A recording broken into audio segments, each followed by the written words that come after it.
Do continue with the breaking story we've been following all morning long. Police clearing the pro-Palestinian encampment at UCLA. Yeah, Fox 11 reporters were there for it all throughout the night since the wee hours of the morning, and Coco McAvoy kicks off our team coverage. I'm seeing a team, by the way, of cleanup crews out there as we speak. Good morning. A massive cleanup is underway now here on the UCLA campus right outside of Royce Hall. Dozens of people just about an hour ago started clearing this area. We saw police officers first go in to make sure there weren't any people left, because we did see a number of students and protesters coming back. Those were students who were not arrested, and they were coming back trying to get any kind of personal items. But you can see right here happening in front of us, people are taking the plywood away. That plywood was what was kind of barricading this area for about 7 days for this encampment. And then early this morning at around 3 a.m., this really all started to kick off. Let's show you that video to show you exactly what it was like here on the UCLA campus. You can see officers going through that plywood, kind of dismantling this huge encampment here that's on campus.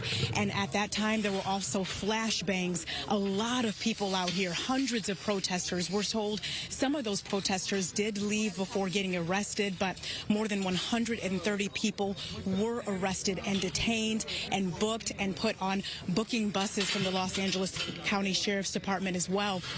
A number of police agencies all working together in a coordinated effort to remove this encampment here this morning after 7 days. And that's really following all of the chaos and violence that unfolded Tuesday into Wednesday morning, when there were clashes between both the pro-Israel and the pro-Palestinian side, when the pro-Israel protesters tried to gain access into this pro-Palestinian encampment. Now, again, you're taking a look at the aftermath here as the cleanup crews are continuing to dismantle this. But I got to tell you, they've now started to put these barricades in place to make sure that media does not get through this area while they sanitize. But before they did that, we were walking through this area here, and it truly is incredible just to see the amount of supplies that these students and protesters had. We're talking about days worth of food and water, also tools like drills,